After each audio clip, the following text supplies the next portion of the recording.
Welcome everyone. Happy Wednesday to all. My name is Debbie Boyer and I'm here with LV Banda and Yvette Seeger. We're all part of FASEB. And I'm also here joined with Andrea Hindman, who's representing the Society of Toxicology, and Scarletta Whitsett, who's representing the American Physiological Society. So we're all really happy for you to take the time out of your busy schedules to join us here today and to learn more about our exciting new DEAI program, CARES. But before diving into the webinar, I just want to run through today's program. So next slide, please. So the agenda for today's webinar is providing welcome and background information on FASEB. Then we're going to give a high-level overview on our program CARES, as well as the eligibility requirements and program benefits. Then we're going to walk you through the application process so you can visually get an idea of the type of questions that we're asking for and the reasons that we're asking some of these questions and the timeline. So you know when the application period closes, when announcements will be made of the awardees, etc. And of course, we will leave time for a Q&A. Next slide, please. So, to start with, for those of you who may not know, FASEB, which is the Federation of American Societies for Experimental Biology, is a federation comprised of 28 scientific member societies, all represented on this slide, across an array of scientific disciplines. Now, we are really proud to represent over 115,000 researchers globally. So you can look at this slide and I'm sure you can spot one or more of societies that you're a part of. So by being a member of one of these societies that you see here on the screen makes you a part of the FASEB family. Next slide, please. So now about FASEB CARES. So CARES stands for Career Advancement and Research Excellence Support.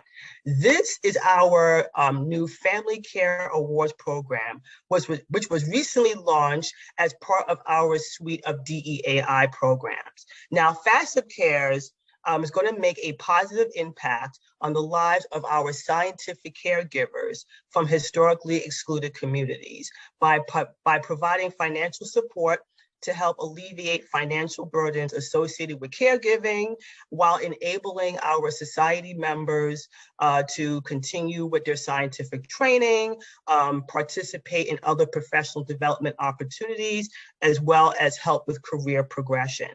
Now, this program is going to have broad-reaching impact for a few reasons. One is we're looking at family care broadly, right, to include caring for children, parents, partners, and relatives. Second is this award extends beyond attending conferences, right? So this award is going to provide our researchers with protected time so that they can continue with their scientific training and pursue like that professional certification that they've been seeking. And last but certainly not least is the amount.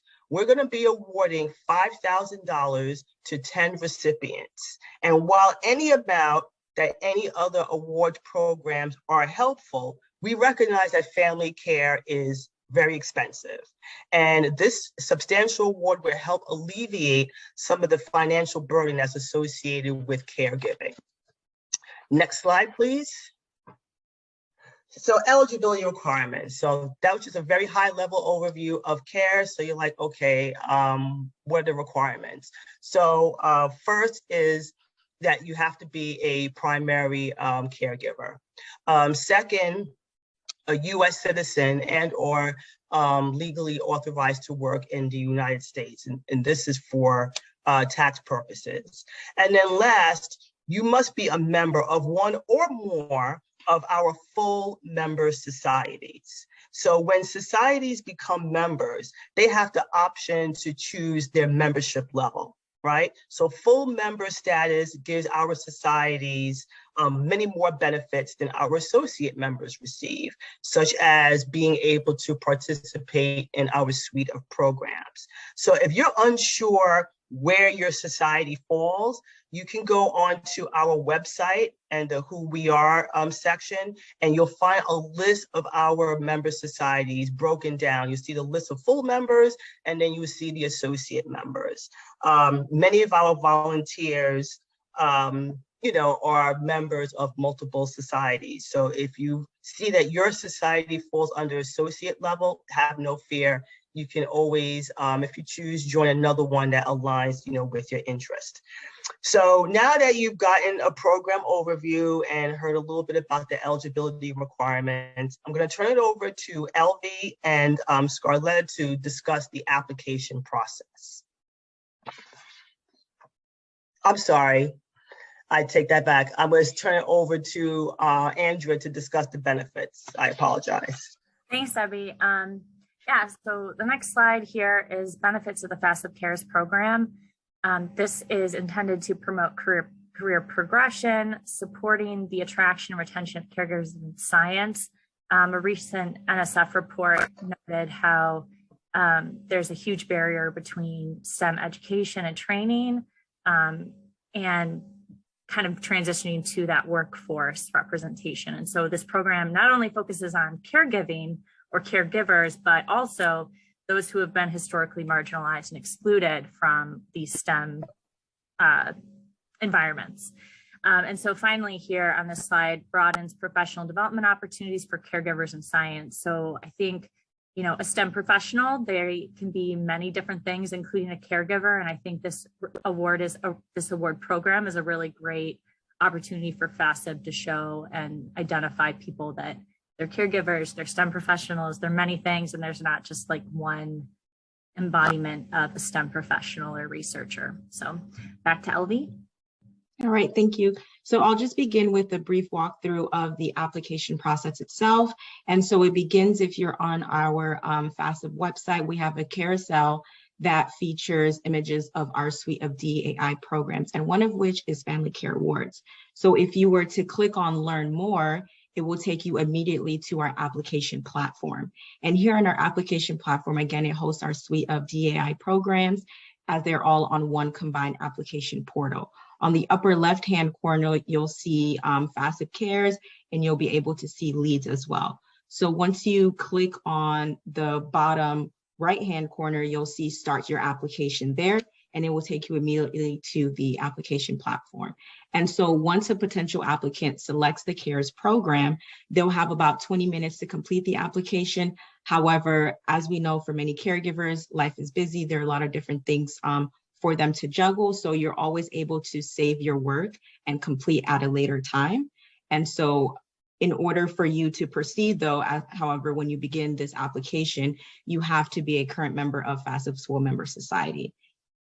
Next slide, please. Perfect. So you will not be able to proceed with your application if you don't meet this eligibility criteria to even begin the application. And so with that brief walkthrough, I'll pass it over to our subcommittee co-chair, Scarletta, who will walk through sort of the decision-making process used to guide our application question. Hello, everyone. Thank you again for joining us today for the FASEB CARES application webinar. I was very excited when I was asked to volunteer for this position. The application was created with all our members in mind, and I'm proud to introduce an award that was created to help others. I know from personal experience how much a burden it can be to pay for childcare or caregiving for family members. The CARES Award can help alleviate this financial burden. The application created is very brief, and it has great descriptions to inform you of the language that's needed in order to complete your application. As an awards manager, I know how burdensome applying for an award or grant can be.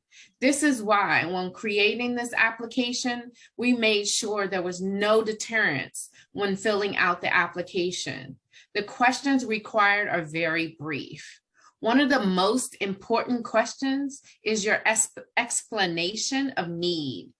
Please read all the information given before answering the questions. Next slide. After building the application, we then built a rubric to help the reviewer score the application submitted. The rubric is a great tool for the reviewers, but it can also be a great tool for the applicant.